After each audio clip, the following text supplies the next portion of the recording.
A mystery solved using only old photos. The rain hammered against the attic window, a relentless drumbeat against the silence. For Detective Miles, it was just another Tuesday, another cold case file collecting dust on his desk. But this wasn't a file. This was an attic, musty and forgotten, filled with the ghosts of someone else's past. He'd been called here on a hunch, a long shot from a client desperate to understand a family secret that had festered for decades. His flashlight beam cut through the gloom, dancing over stacks of old furniture and forgotten relics. Then, it landed on a trunk tucked away under the eaves.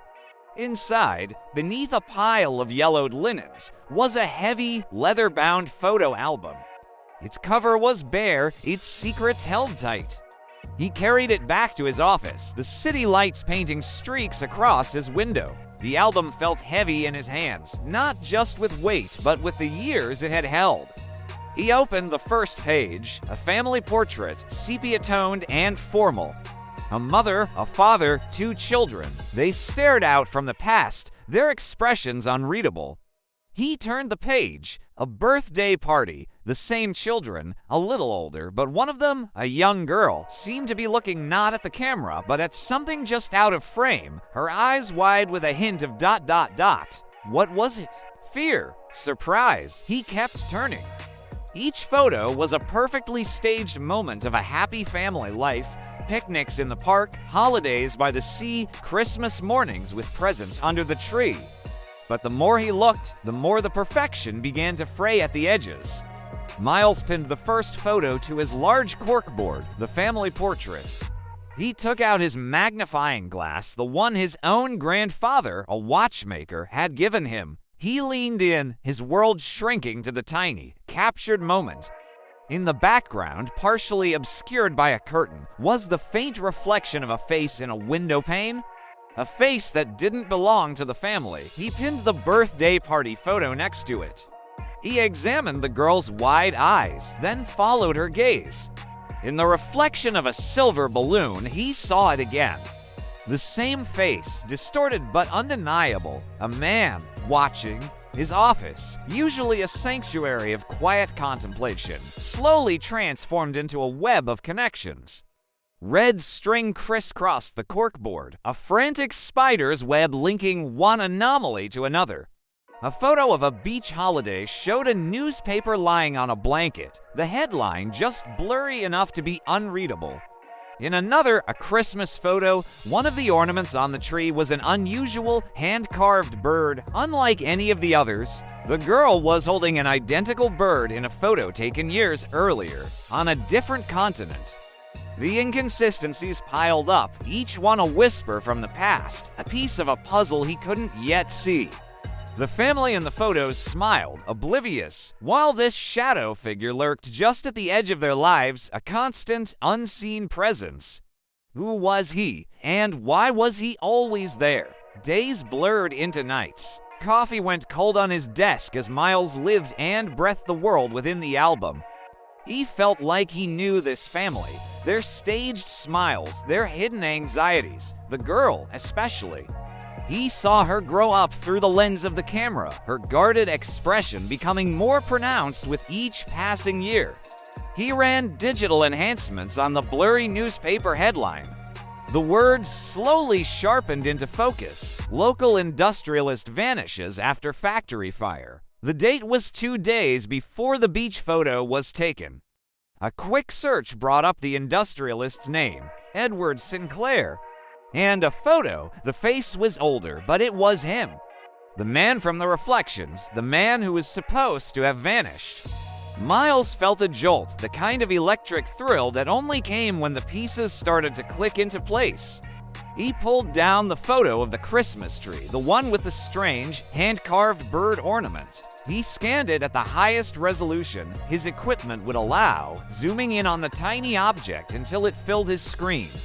He'd almost missed it, a detail so small it was practically invisible.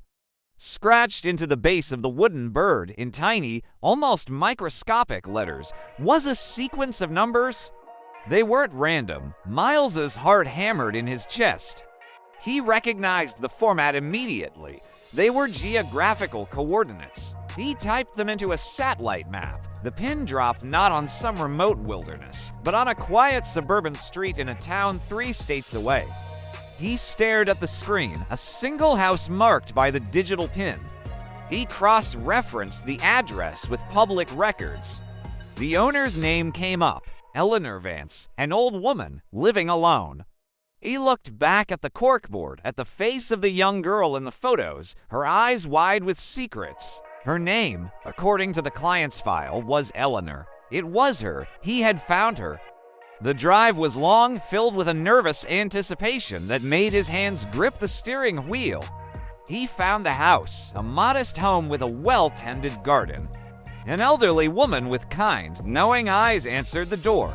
It was Eleanor. The years had changed her, but the eyes were the same. He didn't show her his badge. He simply held out a copy of the photo of her as a young girl, holding the small, carved bird. Her breath caught. Tears welled in her eyes as she invited him inside. Her story tumbled out, a lifetime of secrets finally given voice. The man in the photos was her uncle, Edward Sinclair. He hadn't vanished in a fire.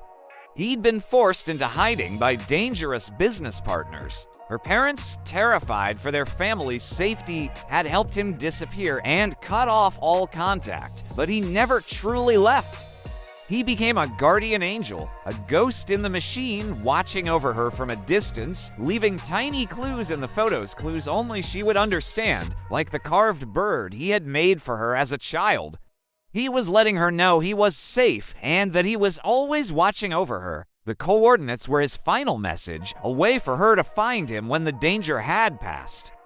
Following Eleanor's directions, Miles drove to a small, secluded cabin by a lake. An old man sat on the porch, carving a piece of wood. He looked up as they approached, his hand stilling. It was Edward. He looked at Eleanor, and the decades of separation melted away in an instant. The reunion was quiet, profound, a moment of pure, unadulterated joy that needed no words. Later, back at Eleanor's house, the family was whole again. Brother and sister, uncle and niece, their lives stitched back together after so long. The old photo album lay open on the coffee table. They looked at the pictures, but this time there were no secrets, no hidden fears. The smiles were no longer staged, they were real. And as Miles watched them, a quiet observer to this final, happy chapter, he knew this was why he did what he did. Not for the chase, not for the puzzle, but for moments like this. The moment a dusty old album in a forgotten attic could bring a family back home. Thanks for watching our story unfold. If you enjoy mysteries with a heart, make sure to like this video and subscribe to our channel for more content just like this. We'll see you in the next one.